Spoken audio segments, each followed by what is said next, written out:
Cara, na minha certidão de nascimento, tá lá, cor parda.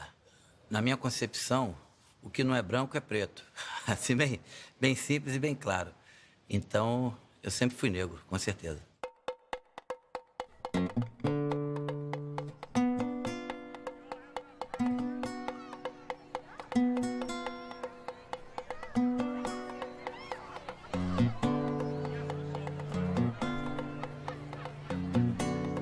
É verdade que a bola de meia, pequenina, saltando feito bola de borracha, ia fazer de muito moleque um virtuoso do futebol. A rua era o campo. Formavam times de par ou ímpar, jogavam até não poder mais. A manhã, a tarde, a noite eram deles. Não iam para o colégio, ficavam na rua, fazendo inveja aos garotos de boa família. Garotos que paravam com vontade de matar a aula, de jogar futebol também. Nesses contatos entre o campo e a pelada, os moleques de pé no chão impressionavam os garotos de boas famílias, que levavam para o colégio a notícia de um pretinho que ia ser um grande jogador de futebol, só vendo o domínio de bola que ele tinha. O pretinho, crescendo, porém, não ia para o campo, ia para as peladas, se arrebentar nos arranca-tocos. O garoto de boa família não. Crescia e tinha um lugar garantido no Fluminense, no Botafogo, no América. Um lugar à espera dele.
A abolição da escravatura tinha ocorrido em 1888, o futebol chegando ao Brasil em 1894, 6 anos depois da abolição da escravatura.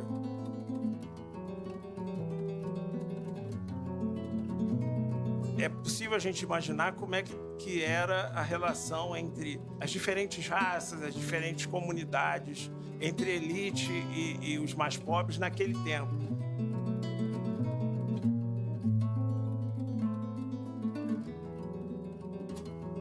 O Brasil, nesse momento, é o Brasil dos primórdios da Primeira República, né? Uma república liberal, uma república que partia do pressuposto que o Estado não tinha que intervir em questões sociais, e é uma república muito complicada, principalmente para os negros, né?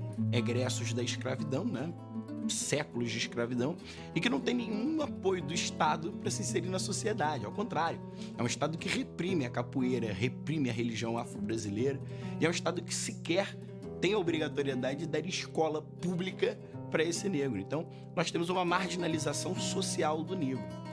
É nesse contexto que a gente tem os primórdios, né? Os primeiros passos do futebol, né? Oscar Cox no Rio de Janeiro, Charles Miller em São Paulo, e é um futebol das elites.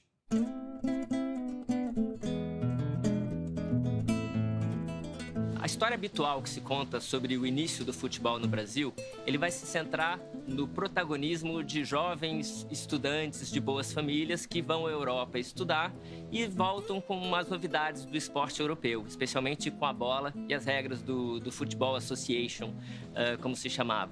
Nesse momento, você teria, nesses jovens jogadores, esses jovens estudantes, um protagonismo que faz deles os sujeitos principais de criação do novo esporte.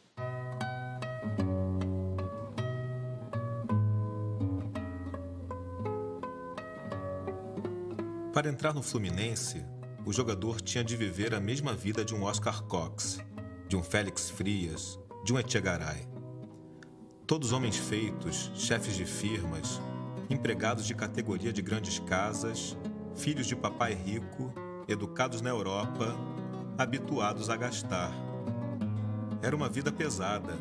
Quem não tivesse boa renda, boa mesada, bom ordenado, não aguentava o repuxo. E depois do jogo tinha sempre uma comemoração. Não era barato comemorar uma vitória.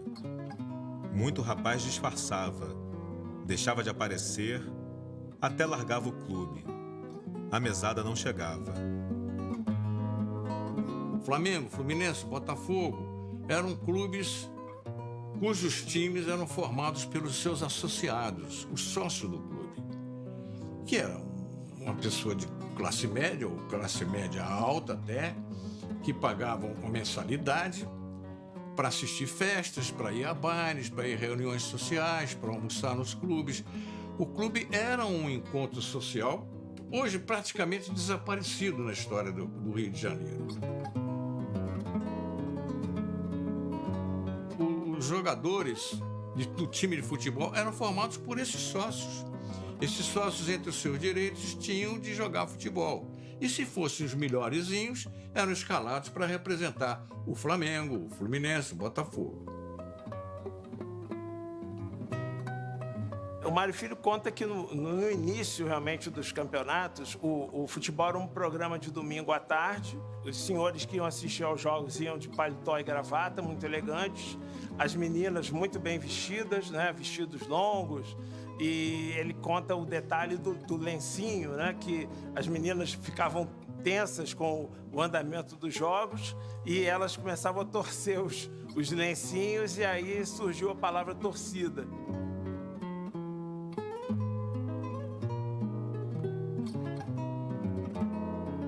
O futebol prolongava aquele momento delicioso de depois da missa. As moças, mais bonitas ainda, tinham ido em casa, demorando-se diante do espelho. Na arquibancada, sentadas, abrindo e fechando os leques, sérias, sorridentes, quietas, nervosas, como que ficavam em exposição. Os jogadores, quando entravam em campo, corriam logo para o lugar mais cheio de chapéus.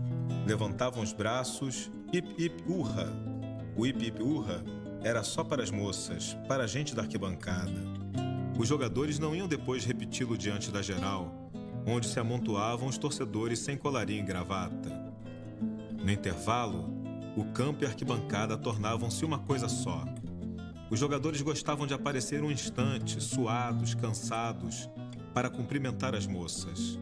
E pais e mães perto, achando tudo aquilo muito certo, muito direito. Os filhos no campo, as filhas nas arquibancadas. O que havia ali no campo, na arquibancada, havia nos bailes do Fluminense, nas festas do Botafogo.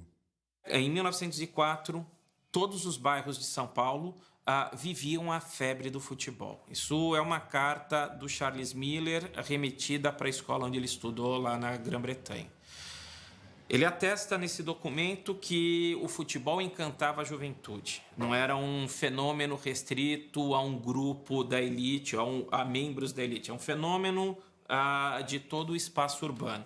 Imagina a situação, uma cidade acanhada, provinciana, sem grandes alternativas de lazer e, de repente, um grupo de jovens improvisa uma bola com material qualquer, tem espaço nas várzeas à disposição. Dessa maneira, estava fundado um clube do bairro. As elites vão se dedicar ao futebol a partir de 1902 num espaço chamado Velódromo Paulista. Trata-se de um espaço criado pela família mais rica da cidade no final do século XIX para a prática de ciclismo. O Antônio Prado ganhou de presente da avó o Velódromo Paulista para que ele pudesse praticar ciclismo. O neto se cansou do ciclismo, passou a praticar futebol e aí o velódromo se torna o espaço para a disputa do Campeonato Paulista. E nesse espaço, aí sim, com o futebol oficial, você tem uma segregação tanto dos grupos mais pobres para jogar, quanto a interdição para que eles não frequentassem as áreas ditas nobres do espaço. Eles são empurrados para o que seria o embrião da arquibancada geral, que era a antiga pista do velódromo. Com relação aos grupos populares, onde houvesse espaço nas ruas, nas praças ou nas várzeas, em especial nas várzeas, o futebol foi praticado.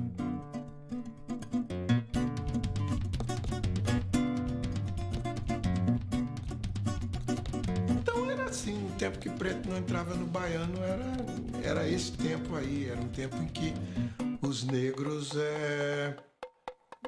ainda frequentavam a periferia dos grandes clubes, das grandes práticas esportivas e etc, etc.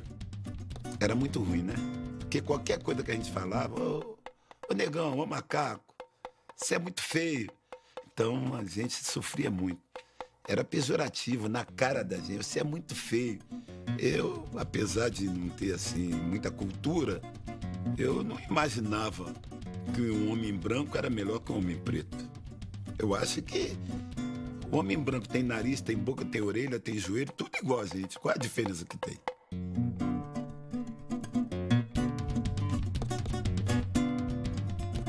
Os moleques que jogavam futebol nas ruas, nos terrenos baldios, não sonhavam em vestir a camisa do Fluminense ou do Botafogo. Sabiam para onde tinham de ir, sem errar o caminho. Todos sabiam para onde tinham de ir. Os moleques para os clubes pequenos. Os garotos de boa família para os clubes grandes. Então você tinha, no começo, 1900, por aí, você tem um número de crianças muito grande na rua que eram chamados de moleques, né? E moleques tinham uma características extremamente pejorativas.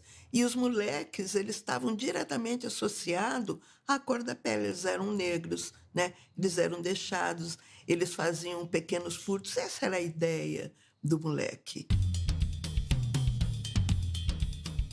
Assim, o preto, quando aprendia, era quase sozinho. As portas dos grandes clubes fechadas para ele. Das academias. A expressão academia de futebol significando grande clube, onde se ensinava futebol de fato, nasceu na geral, não na arquibancada. O branco pobre, o mulato, o preto, estabelecendo a diferença entre o grande e o pequeno clube, a academia e a escola pública, o campo cercado com arquibancada e tudo, e a pelada, um campo sem grama, pelado. O brasileiro tem uma ginga diferenciada dos outros povos. Muitos dizem que foram os ingleses. Eu vou continuar sempre acreditando que fomos nós que descobrimos o futebol. E, com certeza, o negro tem uma importância muito grande nessa área também do nosso país.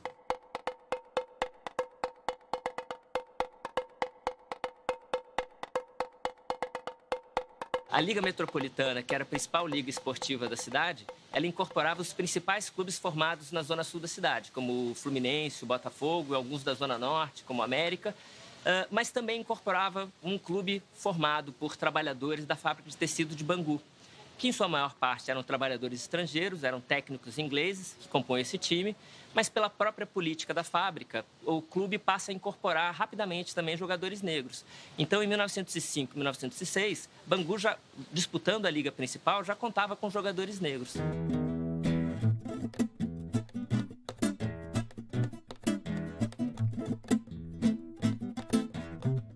O Bangu tinha 2 meses de vida. Improvisaram um time com 5 ingleses, 2 portugueses e 1 brasileiro, Francisco Carregal.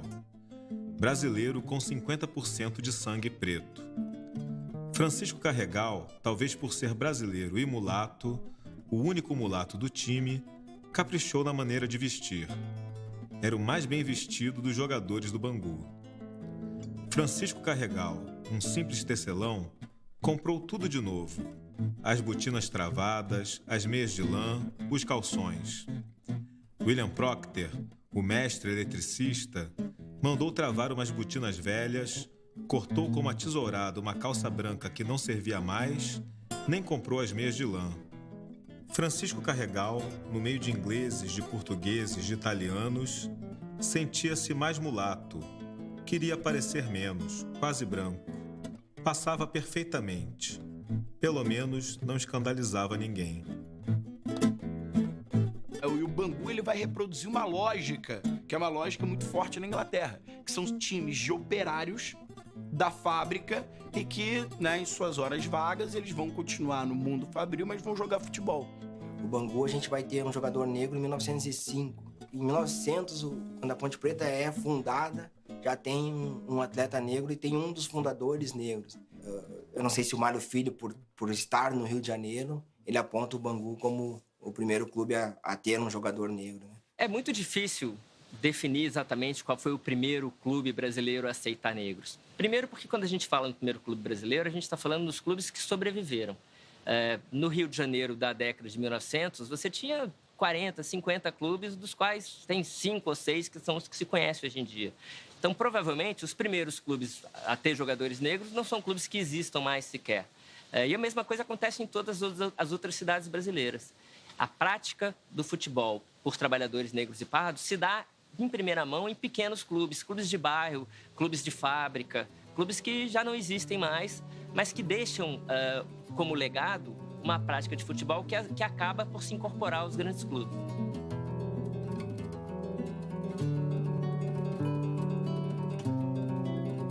Era sempre bom, mesmo para um clube de fábrica, ter mais brancos do que pretos no time. Os pretos muito visados, quase não podendo fazer nada em campo, tendo de jogar um futebol muito limpo, muito decente, respeitando os brancos. Quando o preto metia o pé num branco, era sururu na certa. Todo mundo achando que o preto devia ser posto para fora de campo. A torcida dos clubes de brancos, muito maior. Os pretos que se portassem muito direitinho, se não apanhavam. Até de outros pretos, os pretos da geral que torciam pelo grande clube, que vinham logo ofendendo com um negro sujo.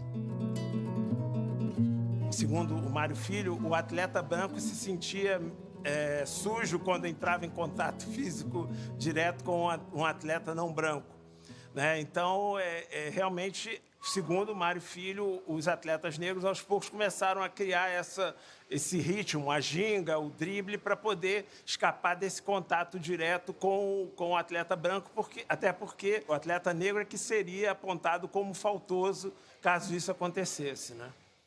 É por esse motivo que, em 1907, a Liga Metropolitana de Esportes Terrestres baixou uma regra definindo a proibição de jogadores negros nos clubes da Liga. É em reação à presença desses jogadores negros que essa proibição se dá, levando o Bangu, naquele momento, a abandonar a Liga.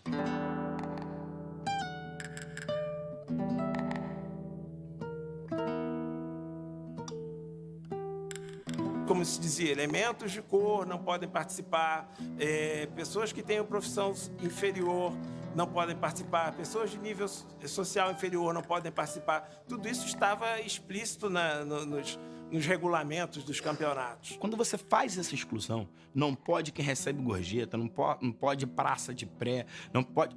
Você está fazendo, na verdade, uma exclusão racial. Quem é o praça de pré? É o negro, é o mulato. Quem é o servente? É o negro, é o mulato. Você exclui quem faz trabalho manual. Desde os tempos de colonização, no Brasil você não valoriza o trabalho manual. Aqui no Brasil, a nossa elite, o que é você ser da elite? É você ter alguém que trabalha para você. Então, esse trabalho manual é mal visto. Quando a Liga baixa a proibição, determinando que jogadores negros não poderiam fazer parte do clube, alguns sócios do Botafogo chegam a reclamar dessa opção, chegam a levantar o fato de que isso era uma discriminação odiosa.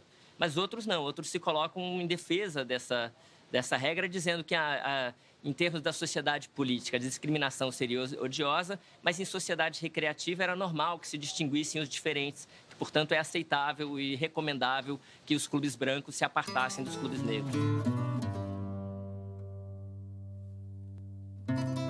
Tem um jogador que é o Paulino de Souza, que chega a jogar no Botafogo, aparece como jogador do Botafogo antes dessa proibição, e embora fosse de uma das boas famílias da cidade, ele acaba excluído do Botafogo, acaba jogando num outro time de menor expressão, porque não cumpria as exigências da Liga Metropolitana.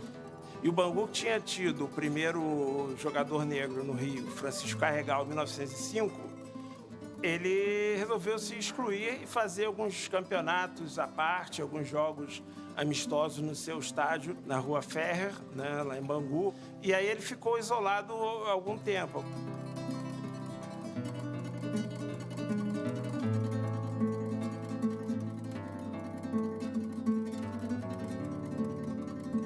A gente sempre lembra que na Primeira República são tempos de Belle Époque carioca, né? Quando os primeiros carros entram aqui no Brasil, né? Eram 3 carros que conseguiram bater. É o tempo da Reforma Pereira Passos, e até mesmo nas expressões, elas eram bastante europeizadas, né? A França era o nosso ideal, né? Importamos até pombo para parecer Paris.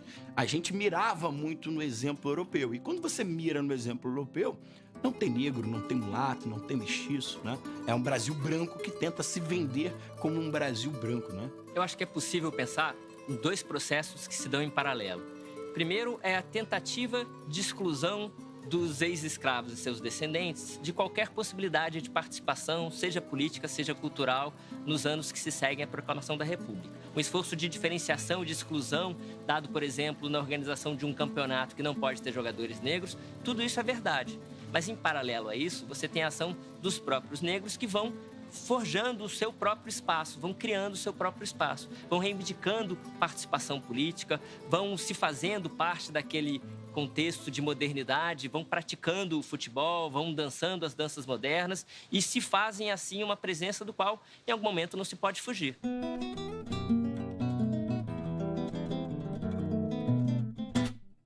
Na música popular, os negros são os criadores. Eles criam tudo o que vem dos principais gêneros brasileiros, que são o samba e o choro, a música mais instrumental. A presença do negro é absoluta. Ocorre na questão da música popular o inverso. Aí os brancos é que vão tentar, com seu conhecimento, com a sua cultura musical, ou com seu talento também, um lugar na música dos negros. Os negros foram protagonistas logo na música popular, foram protagonistas logo cedo, né? Foram Senhor e Xinguinha, todos eles foram protagonistas logo cedo. Eles abasteceram a música dos brancos. Diferente do futebol, que é o processo é o inverso. São os negros que lutam para conquistar o espaço que era deles, como ficaria provado pela história. 1910, 12, por aí, começam a acontecer os campeonatos da Liga Suburbana. Aqui no Rio havia a Liga Suburbana e em São Paulo havia os campeonatos de várzea. Então, na Liga Suburbana e nos campeonatos de várzea, é que os clubes mais populares conseguiam recrutar alguns garotos, alguns rapazes que já estavam praticando futebol.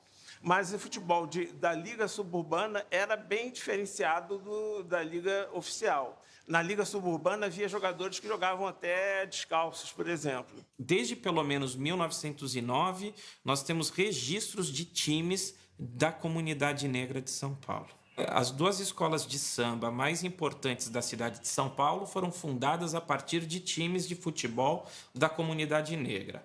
A Camisa Verde e Branco, que fica na Barra Funda, e o Vai-Vai na Bela Vista. As 2 comunidades estão em bairros que tinham comunidades negras. No caso da Bela Vista, inclusive, havia um quilombo ali para poderem praticar e manter a tradição do batuque ou do samba. Estes núcleos passaram e adotaram o futebol como prática. Os trabalhadores negros que vão jogar futebol, eles estão se fazendo parte do esporte mais moderno que se praticava naquele contexto. Eles estão dizendo, eu faço parte também desse contexto novo. Então, eles não estão defendendo nenhuma forma de autenticidade e pureza. Pelo contrário, eles estão se mostrando contemporâneos. Então, são partes da criação desse mundo moderno. Eles são sujeitos da criação desse mundo moderno do qual resulta o futebol, as danças modernas e outras coisas mais. Aqui no Rio Grande do Sul tem conhecimento de 2 ligas, a Liga da Canela Preta ou a Liga Nacional de Futebol Porto Alegrense, pejorativamente conhecido como Liga da Canela Preta, e a Liga Rio-Grandense. Com a proibição do negro de jogar nos clubes de primeira grandeza, os negros acabam nos seus bairros formando seus clubes de negros e clubes de mulatos. As primeiras sociedades aqui de Porto Alegre têm essa diferença, não só do negro mulato, mas do negro funcionário público que participava de alguns clubes para os outros negros, né? Geralmente, para esses primeiros jogadores que a gente tem nos clubes de futebol, não, meu clube teve um jogador negro em 1910. Se a gente for pesquisar um pouco mais para contar a história, possivelmente ele foi de mão dadas com um pai que era mais claro, ou com algum amigo da família que levou ele para frequentar o clube, né?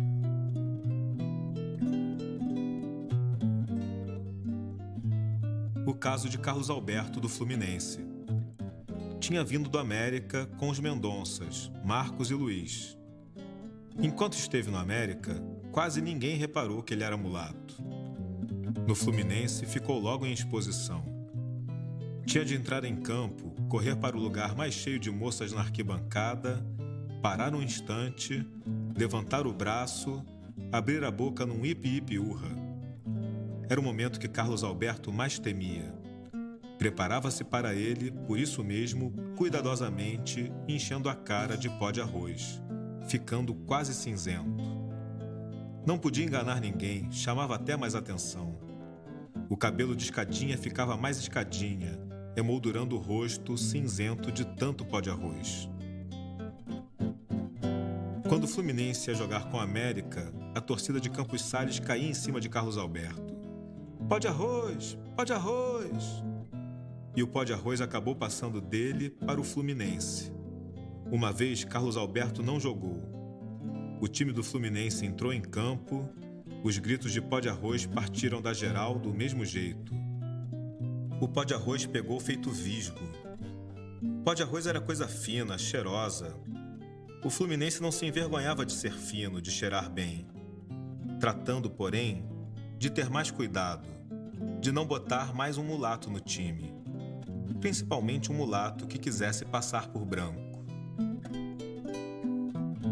O Carlos Alberto era um jovem mulato, pelo que a gente lê, e que ele, tendo uma condição social um pouco melhor, ele teve acesso a jogar primeiramente no América, e depois do América ele se transfere para o Fluminense. Já desde os tempos de América, ele procurava disfarçar a sua cor, passando um pouco de pó de arroz. Quando ele vai jogar no Fluminense, e ele continua mantendo essa prática, aí o pessoal do América, que já o conhecia antes, denuncia. Olha, ele usa pó de arroz, é pó de arroz e tal, e aí fica o apelido no Fluminense até hoje. O Marcos Carneiro de Mendonça, que foi certamente um dos maiores goleiros da história do Fluminense, da seleção brasileira, ele foi companheiro do Carlos Alberto aqui no Fluminense. E ele, num vídeo, ele declarou que o Carlos Alberto tinha realmente esse hábito de se empoar, depois de fazer a barba, e fazer isso daí muitas vezes no vestiário antes dos jogos. A gente pesquisando vários jornais da época, nas primeiras décadas do século XX, era um hábito estético, dermatológico muito comum dos homens, após fazer a barba, se empoarem. E muitas vezes alguns jogadores faziam isso no próprio vestiário antes dos jogos. O futebol era um evento elegante para a alta sociedade carioca. Então, o fato de um jogador passar pó de arroz para eventualmente se tornar mais atraente para aquele público não é tão estranho assim. Mas o próprio fato que, para esse jogador, para o Carlos Alberto, passar o pó de arroz seja um meio de se tornar mais palatável naquele mundo, é em si mesmo significativo. Se ele está passando o pó de arroz para se tornar mais presente naquele universo, é porque, de alguma maneira, essa marcação racial está presente, claro. Ninguém pediu para ser louro, preto, moreno, né? Ninguém pediu. Eu, por exemplo, hoje eu sou muito feliz com o Dadá. Mas antes, eu olhava no espelho, pô, que nariz feio, que boca feia, eu sou muito feio. Eu mesmo me criticava. Hoje não, hoje eu amo o Dadá. Para mim, o Dadá é um rei. É um gostosão. Para mim, é o meu ídolo, entendeu? Eu tenho o Dadá comigo. Mas quando eu olhava, que nariz feio tem esse Dadá. Mas esse cara é feio demais. Eu mesmo me criticava. Hoje não, eu me amo, me adoro. Agora, se você falar assim, Dadá, você queria ser preto? O sofrimento que eu tive por ser preto foi muito grande. Mas, se eu pudesse ser louro de olhos azuis, eu não ia reclamar, não. Nós nos constituímos na relação com o outro. Porque, através do olhar, eu vou poder me dar conta, eu vou poder saber que desejo que é lançado sobre mim. Portanto, o racismo, ele vai produzir um olhar de alguém sobre o negro que é sempre um olhar de estranhamento, que é sempre um olhar que não é receptivo, não é caloroso e não é acolhedor. E, dependendo da idade que eu tiver, dependendo das minhas condições emocionais, eu vou viver aquele estranhamento como se algo tivesse em mim, como se fosse eu que tivesse alguma coisa que é desagradável, que não é bom, e por isso que o outro teve aquela atitude, porque o ruim está em mim. Não é à toa que o racismo produz um modelo de beleza que é o modelo branco e que incita a todos a se espelharem nesse modelo.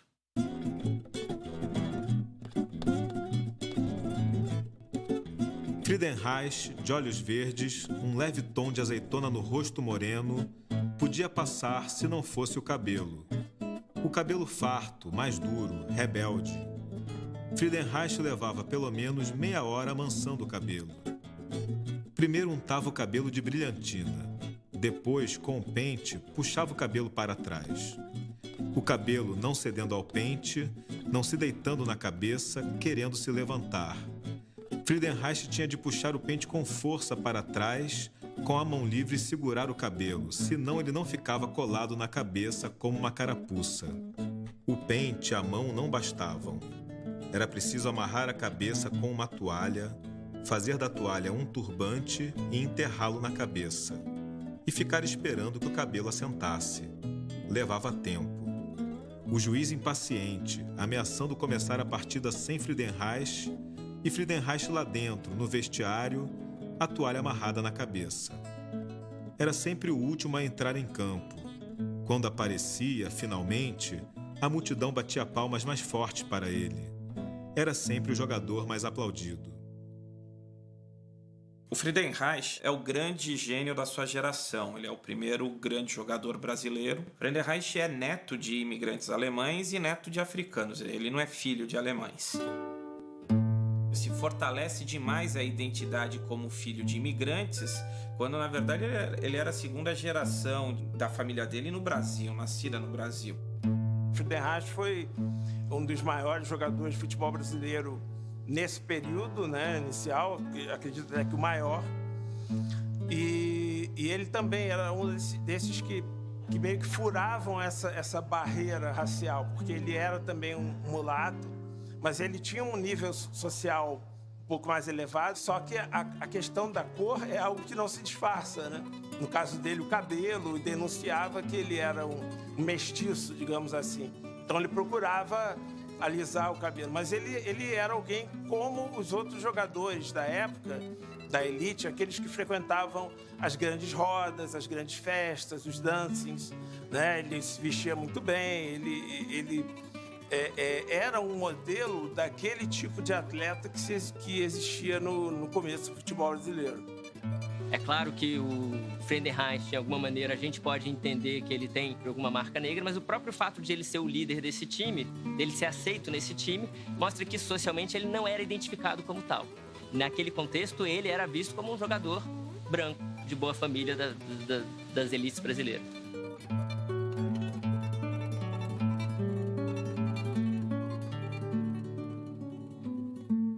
Eu faço parte, né, da raça, do negro, né?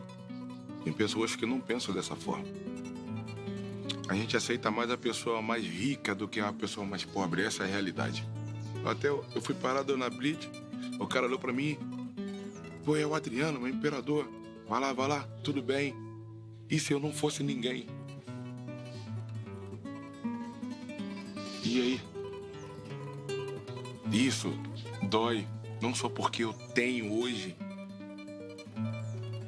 Eu vou ser tratado como rei e quando a gente não tem nada, vai ser tratado como o quê?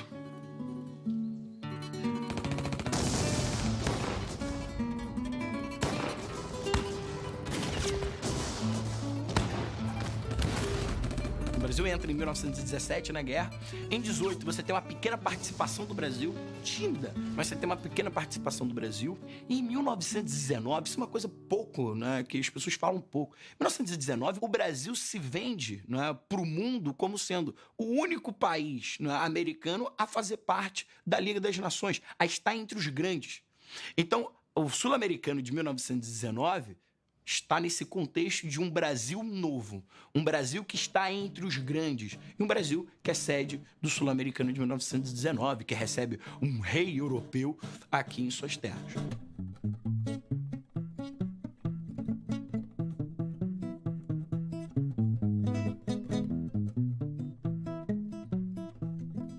O Sul-Americano de 1919 marca o momento de afirmação do futebol no Brasil, marca o momento de grande sucesso do futebol no Brasil. Ele é realizado num estádio construído solenemente para a ocasião, o Estádio das Laranjeiras, no Fluminense, e ele contemplava um esforço das elites nacionais de colocar o futebol como uma prática de distinção do Brasil. Um time de jogadores brancos, um time de jogadores de boas famílias representando o Brasil nos campos, era a expressão, no concerto das nações, do sucesso moderno do Brasil naquele contexto. Mas, sintomaticamente, foi também um momento no qual grande parte da torcida, mesmo a torcida, os torcedores negros e pardos, que torciam ativamente para aquele time de brancos, não deixavam de se colocar também como parte daquele processo, não deixavam de usar aquele momento como espaço de reivindicação de cidadania.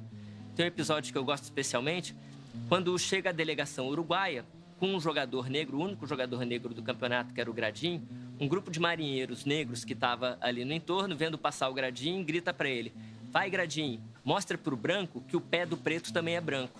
Mostra que a gente é igual, que a gente pode jogar e que a gente pode ganhar nesse jogo. Tem uma reivindicação de cidadania expressa aí. Rivadavia Correa Meyer mal teve o gostinho de tocar na bola. Levou uma cotovelada, Gradim ficou com a bola. A vingança dele foi chamar Gradim de negro fedorento. Se Gradim escutou, fingiu que não tinha escutado, como todo negro que jogava futebol. Negro não podia se ofender, brigar em campo. Se não apanhava, saltava gente da geral, da arquibancada, de bengala levantada para dar nele. Não adiantava, portanto, xingar Gradim, muito menos num jogo decisivo do Campeonato Sul-Americano. A única coisa que adiantava era meter o pé. Quando Gradim pegava uma bola, o coração de tudo quanto era torcedor brasileiro ficava pequeno. Parecia que Gradim estava com o diabo no corpo. 2 chutes dele, 2 gols uruguaios contra os brasileiros. Também Gradim não fez mais nada. Píndaro de Carvalho, já doutor, de anel no dedo, metendo o pé. Todo mundo gostava, batia palmas, gritava: aí, Píndaro! Gradim que saísse da frente dele, que fosse para o meio de campo, que ficasse bem longe. Foi o que Gradim fez. Mas tinha marcado 2 gols. Era um grande jogador. Um preto podia ser um grande jogador como Gradim. Foi uma praga de Gradins pelo Brasil afora. Todo preto que jogava um pouco de futebol virava um Gradim. O Brasil, ele foi um dos países da América do Sul que mais demoraram a se profissionalizar. O Uruguai e a Argentina já eram profissionais quase que praticamente desde o início. E a seleção do Uruguai, ao contrário da nossa, não tinha essa distinção racial. Então, o Gradim era conhecido como Gradim, o preto do Uruguai, etc. Era um atacante muito perigoso e ele era uma grande preocupação para a torcida brasileira, para a seleção brasileira na época. E, de certa forma, isso chocou um pouco o Brasil, porque jogador negro como o Gradim, sem nenhum traço de mestiçagem, vamos dizer assim, a seleção brasileira não tinha. Se você acompanha a imprensa do período, era apenas um jogador negro, o Gradim, mas o destaque que ele ganha na imprensa em charges invariavelmente preconceituosas, charges do tipo, bota um quadro todo negro e eu disse que é a foto do Gradim, coisas do gênero, é intensa. Por outro lado, essa mesma imprensa botava charges, em tom irônico, mas charges brincando com essa devoção dos brasileiros negros pelo Gradim também, a torcida dos brasileiros negros pelos Gradim. E acompanhando na pesquisa os jornais na década de 30, a quantidade de jogadores brasileiros negros chamados Gradim é realmente impressionante. Começa a aparecer Gradim aos montes na década de 1930, em homenagem àquele Gradim de 1919.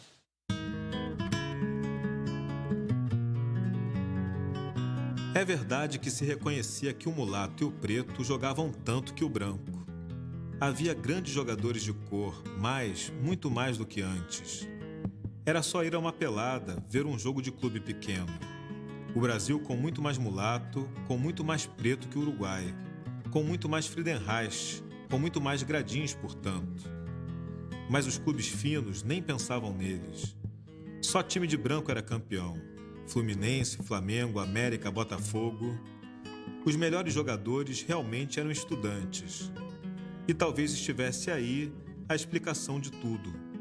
Da superioridade dos jogadores dos grandes clubes, jogadores que tinham família. A vantagem de ter casa, de comer bem. O Flamengo levantou 2 campeonatos seguidos, o de 14 e o de 15, com um time de acadêmicos de medicina. Na hora de assinar a súmula, via-se logo a diferença. Os acadêmicos de medicina do Flamengo escrevendo o nome depressa, os operários do Carioca levando a vida toda para garatujar o nome. Alguns suando frio, achando que nunca seriam capazes de assinar o nome na frente de todo mundo. Descobria-se um jogador numa pelada, num clube de subúrbio. Saber jogar futebol ele sabia. Não sabia era ler e escrever.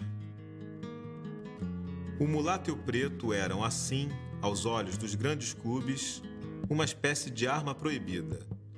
Não um revólver, uma navalha. Se nenhum grande clube puxasse a navalha, os outros podiam continuar lutando de florete.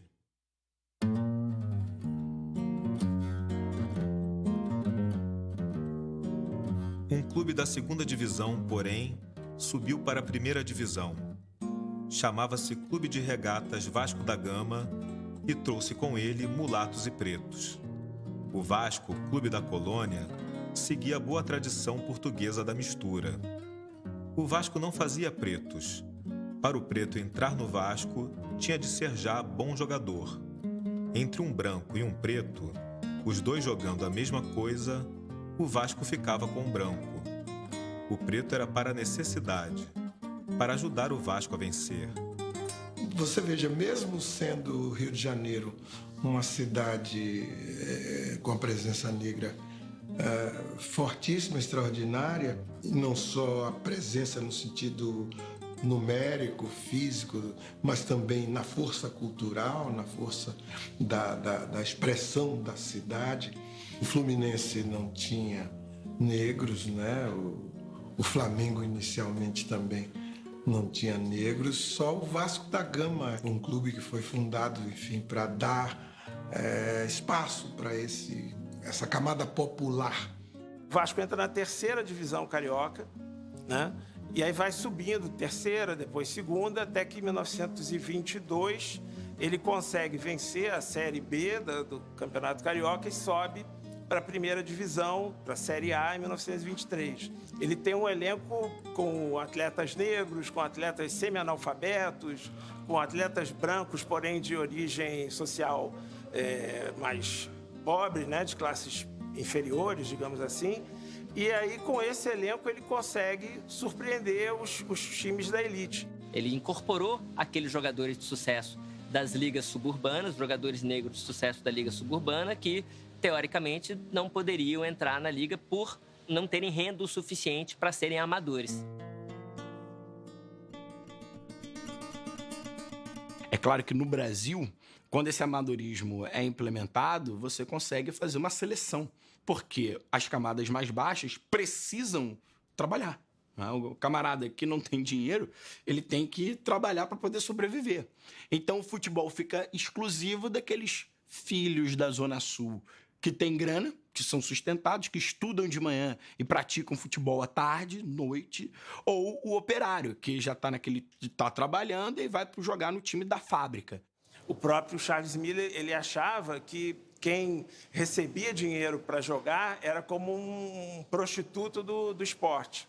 Então, ele não aceitava isso. Ali a questão era racial, era uma questão de classe e também a questão de preservar o que eles chamavam de amadorismo puro. Os grandes sócios do Vasco eram empresários de armazéns, de secos e molhados, tinha uma parte muito grande de comércio na Gamboa, que era um bairro mais ou menos próximo ali de São Cristóvão. Esses empresários liberam os seus jogadores do trabalho para que eles treinem.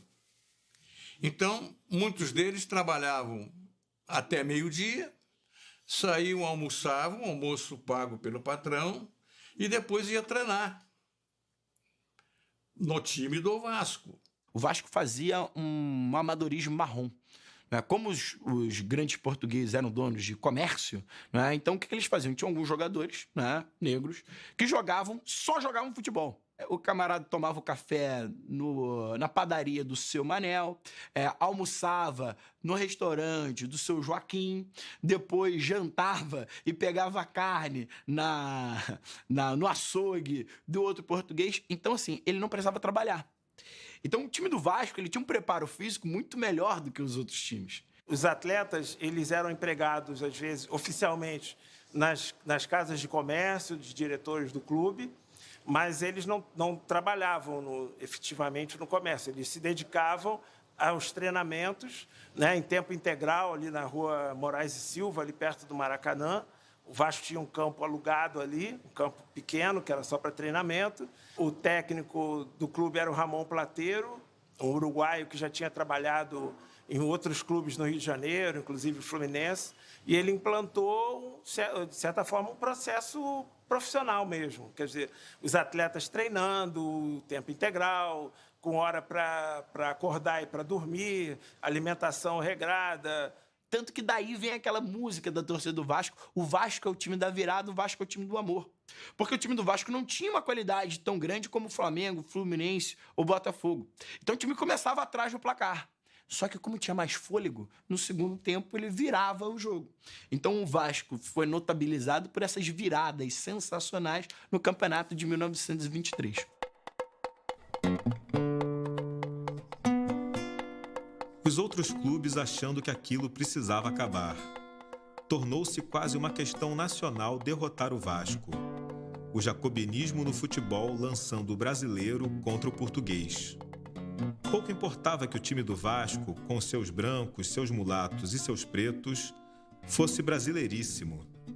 Os jogadores de Moraes e Silva perdiam a nacionalidade, viravam portugueses. Como o Vasco, na época, ele tinha uma proposta mais popular, ele conquistou muita torcida naquela época. Muita gente que não gostava ainda de futebol, não entendia, achava que era um esporte muito elitizado e tal. Quando viu um clube que tinha esse perfil, seus jogadores tinham esse perfil, muita gente começou a torcer, a acompanhar esse clube. E aí a torcida foi se tornando muito grande e era a maior do Rio de Janeiro nos anos 20. Principalmente na última década do século XIX, a xenofobia era muito grande. E quem é o dono da padaria? É o português. Quem é o dono do açougue? É o português. Quem é o dono da sua casa que reajusta o aluguel? É o português. Isso ajudou a fomentar um sentimento anti-lusitano muito forte. O Brasil, ao contrário do que é hoje, quer dizer, tem uma boa relação com Portugal, naquele tempo não tinha. Havia uma certa rusga ainda com Portugal. E aí, quando surge um clube fundado por portugueses, mas que não era só de portugueses, né? Mas que tinha o nome de um navegador português, etc. E esse clube começa a vencer os clubes teoricamente brasileiros e puros, vamos dizer assim. Isso não causou uma boa aceitação, mesmo que quando você visse os dois times em campo, quer dizer, o Vasco com um time, vamos dizer, mestiço, e o adversário com um time totalmente branco, meio europeu, aparentemente, as pessoas achavam que aquele time totalmente branco é que era brasileiro. O Vasco seria um clube português. Era a semana do Vasco e Flamengo, transformado em um autêntico Brasil e Portugal. Todos os dias os jornais atiçavam o Flamengo como se o Flamengo precisasse ser atiçado. Se alguém do Vasco passasse de manhã cedo, no dia do jogo, pela garagem do Flamengo, haveria de notar um movimento estranho. Lá dentro, no fundo do barracão, os remadores embrulhavam pás de remo em papel de jornal. Nunca, em tempo algum, nem mesmo no Sul-Americano de 19, um jogo de futebol despertara tanto interesse. Mais de 5.000 forasteiros vieram dos estados, quase todos com o escudo do Vasco na lapela. O Flamengo não se preparara durante a semana para outra coisa, treinando todo dia, dormindo cedo. Também, quando o jogo começou, o Flamengo tomou conta do campo, da arquibancada, da geral, de tudo. Flamengo 1-0. Pás de remo embrulhadas em Jornal do Brasil batendo nas cabeças dos vascaínos. Flamengo 2-0 e novamente as pás de remo subindo e descendo. A rivalidade entre Flamengo e Vasco, ela tem origem no remo, né? E depois ela vai ser transplantada para o futebol. Tanto que já nos primeiros embates entre Flamengo e Vasco, você tinha, né, os torcedores do Vasco e do Flamengo levavam remos escondidos para dar um na cabeça do outro. Então, assim, a rivalidade entre Flamengo e Vasco, ela vem muito antes do futebol. E se você for pensar numa coisa maior, é uma rivalidade entre brasileiros e portugueses. O Flamengo deixara de ser um clube, um time. Era todos os clubes, todos os times. O futebol brasileiro branquinho, de boa família. Tudo entrava nos eixos novamente. O pessoal do Vasco quieto, esperando a virada. Às vezes o Vasco estava apanhando de 3-0, virava, ia ganhar o jogo de 4, de 5. A virada nunca tinha faltado. Foi começar o segundo tempo, gol do Vasco. E os vascaínos sem poder gritar gol. Um gritozinho, uma pá de remo na cabeça. Só se gritava Flamengo. O Flamengo acabou marcando mais um gol. E o Vasco ainda lutando. 3-1, 3-2, quase houve o empate. A bola entrou, saiu, Carlito Rocha, o referee, ficou hesitando. Entrou, não entrou, o jogo continuou. Aí os vascaínos da geral, da arquibancada, não quiseram saber de mais nada, de pá de remo na cabeça, fosse o que fosse. Sururus explodiam, aqui e ali, como pipocas. Soldados corriam de sabre desembainhado de um lado para o outro. A cavalaria invadiu o campo. Depois do jogo, dava pena de olhar para o campo do Fluminense. O povo tinha quebrado as grades de ferro, a cavalaria tinha esburacado o gramado todo. O Fluminense fez uma conta minuciosa de tudo. O Vasco teve de pagar, senão nunca mais jogaria no estádio do Fluminense. O Vasco continuou a vencer, não perdeu mais até o fim do campeonato. A vitória do Flamengo tinha dado a ilusão de que tudo voltara a ser o que era antes. Os times de brancos levantando campeonatos, os times de pretos perdendo sempre. A ilusão durou pouco. Os clubes finos, de sociedade, como se dizia, estavam diante de um fato consumado. Não se ganhava campeonato só com times de brancos. Um time de brancos, mulatos e pretos era o campeão da cidade.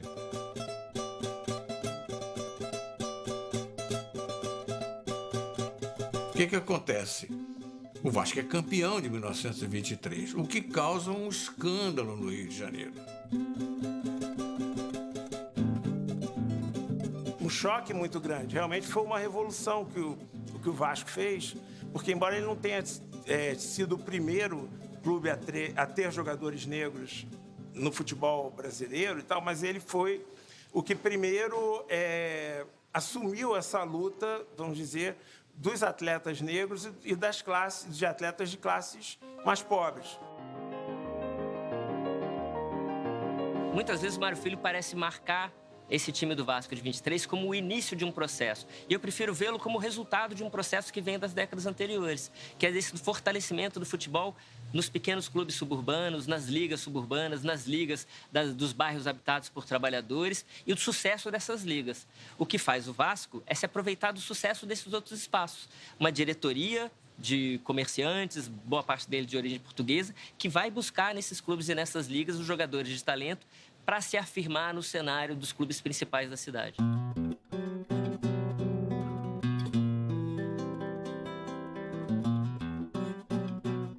Contra esse time, os times de brancos não tinham podido fazer nada. Desaparecera a vantagem de ser de boa família, de ser estudante, de ser branco.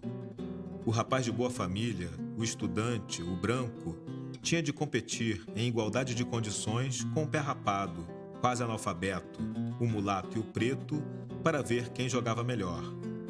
Era uma verdadeira revolução que se operava no futebol brasileiro.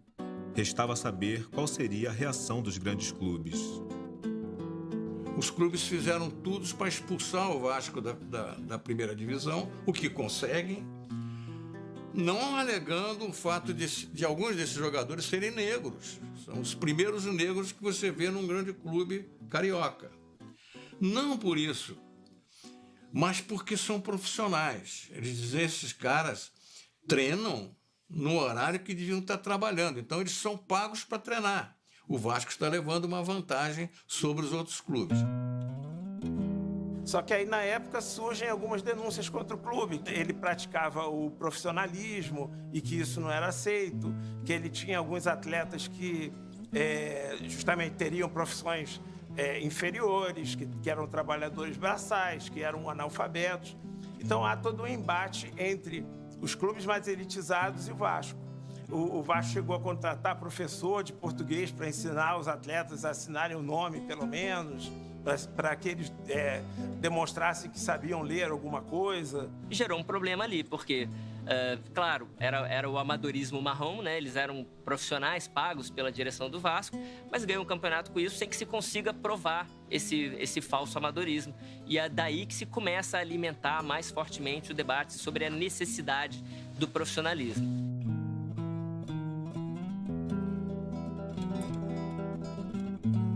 Em 1924, os clubes chamados de elite fundam uma outra liga, né, a Associação Metropolitana de Esportes Atléticos, a AMEA.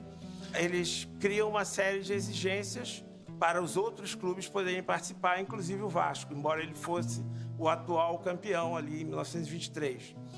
E uma das exigências, no caso do Vasco, era abrir mão de 12 jogadores do seu elenco, né, porque foram considerados de condição social inferior.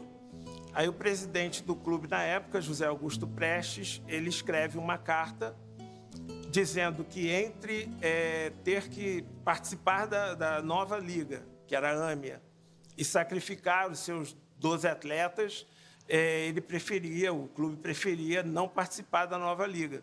E aí ele continua na Liga Metropolitana de Desportos Terrestres, que era a liga do qual ele tinha sido campeão no ano anterior. Então, em 1924, há um racha no futebol do Rio, e por isso nós temos 2 campeonatos, o Vasco campeão na Liga Metropolitana e o Fluminense na AMEA.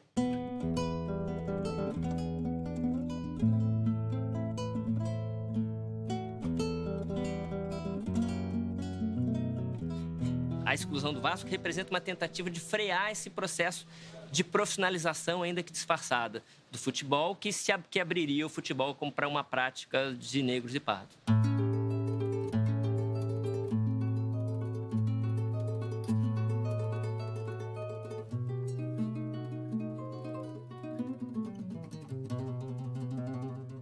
Dentro do futebol, quando se fala se o jogador é bom ou ruim, se é craque ou não, indifere se ele é preto ou branco. O que vale é o que ele faz dentro de campo.